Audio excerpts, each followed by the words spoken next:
15% de plaintes en plus depuis le début de l'année. C'est ce que dit le ministre Joël Demie. Est-ce que face à ce phénomène, vous estimez que les réponses que les ministres vous ont apportées hier soir sont à la hauteur ? Alors déjà, hier soir, il y a eu une volonté claire du gouvernement, avec la présence de 3 ministres chez SOS Homophobie, de marquer une volonté politique de lutter contre l'homophobie. Donc ça déjà, c'est un bon point. C'est un bon point parce que ça montre que les pouvoirs publics ont pris conscience, avec la succession d'agressions homophobes qu'on a connues depuis la fin de l'été, avec la mobilisation, y compris physique, des associations Place de la République et puis partout en France. On attend encore des manifestations à Toulouse, à Lyon, il y en a eu à Strasbourg, à Rennes. Donc il y a une mobilisation générale contre, de révolte des personnes homosexuelles suite à ces agressions. Le gouvernement a entendu maintenant, des mesures ont été présentées. Elles sont probablement insuffisantes et ne suffiront pas à enrayer cette vague d'homophobie, mais pour autant, SOS Homophobie contribuera à une feuille de route qui a été annoncée par Marlène Schiappa, qui viendra prochainement. Voilà. Parmi les mesures évoquées hier, on prend par exemple la possibilité de porter plainte en ligne. C'est ce qu'a annoncé Nicole Belloubet. Ça existe déjà. Pourtant, j'ai regardé. La procédure peut justement être utilisée en cas d'injure ou de discrimination. Alors, c'est en ça que c'est insuffisant parce que ça existe déjà en fait. Aujourd'hui, c'est la pré-plainte qui existe. C'est-à-dire que c'est une pré-plainte. C'est-à-dire qu'ensuite, l'OPJ va traiter cette pré-plainte pour en faire une vraie plainte. D'accord. À partir de l'an prochain et de la future loi justice, ce sera une vraie plainte en ligne où la victime d'homophobie pourra, derrière son écran, à défaut de se rendre au commissariat, ce qui peut être désincitatif, pourra elle-même déposer plainte derrière son écran, ce qui pourra l'inciter à le faire. C'est une mesure qui va dans le bon sens, mais ça ne suffira évidemment pas à augmenter le nombre de plaintes, parce qu'il y a seulement 8% des personnes homosexuelles qui portent plainte aujourd'hui. 8%, et la moitié de ces 8%, ce sont des mains courantes qui ne donnent lieu à rien en fait. Donc en fait, il faut vraiment inciter les victimes à porter plainte, inciter les victimes à parler, et elles le font de plus en plus, mais ça suffira évidemment pas. Il est question également d'améliorer la formation des gendarmes ou des policiers références justement qui accueillent les personnes qui veulent porter plainte.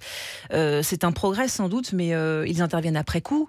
Ça ne change rien finalement au problème en amont et aux raisons justement de ce phénomène et des agressions homophobes qui se multiplient. Non, là aussi c'est une mesure qui va dans le bon sens, mais c'est une mesure qui sera insuffisante. Ce que nous demandons, nous, c'est la formation initiale obligatoire des policiers, des gendarmes, des magistrats et des professeurs dans les collèges et dans les lycées, parce que ce sont eux qui sont en contact avec les victimes potentielles. Les former à quoi, par exemple ? Les former à déceler les cas d'homophobie, à connaître l'homophobie dans ses manifestations, dans ses ressorts, pour ensuite mieux les traiter.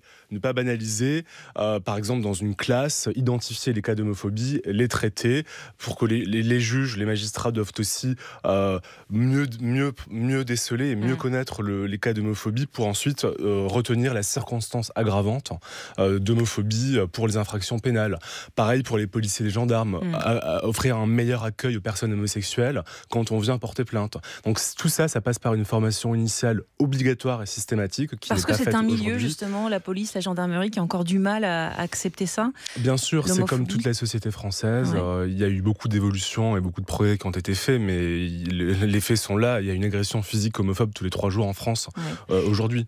Est-ce que finalement, il ne manquait pas autour de cette table hier soir à SOS Homophobie le ministre de l'Éducation nationale, Jean-Michel Blanquer? Vous parlez de l'Éducation nationale. C'est cette institution aujourd'hui qui doit transmettre ses valeurs d'égalité, de tolérance. Tout à fait, vous avez parfaitement raison. Le ministre de l'Éducation nationale manquait à la table hier soir, et nous espérons que dans les prochains jours, prochaines semaines, il va annoncer à son tour des mesures concrètes sur l'éducation pour mieux lutter contre l'homophobie en milieu scolaire. Je rappelle que le taux de suicide chez les jeunes LGBT est entre 4 et 7 fois plus élevé que chez le reste de la population, à cause de l'homophobie, à cause du fait que PD reste la première insulte prononcée dans les cours de récréation aujourd'hui. Elle banalise l'homophobie, elle la légitime, et elle incite les jeunes générations à conserver cette homophobie, à nourrir cette homophobie. Et donc en fait, oui, il faut des mesures dans l'éducation. Vous attendez que ça fasse partie des mesures qui ont été reportées, mais qui doivent être annoncées par le ministre de l'Éducation nationale sur la violence en milieu scolaire en général? Oui, probablement. On pense que le ministre va annoncer ça lors de la journée sur le harcèlement scolaire. Oui, tout à fait. Et on suivra ça bien sûr sur France Info. Merci beaucoup. Merci à vous. Joël Demie, président de SOS Homophobie. Invité du 5-7.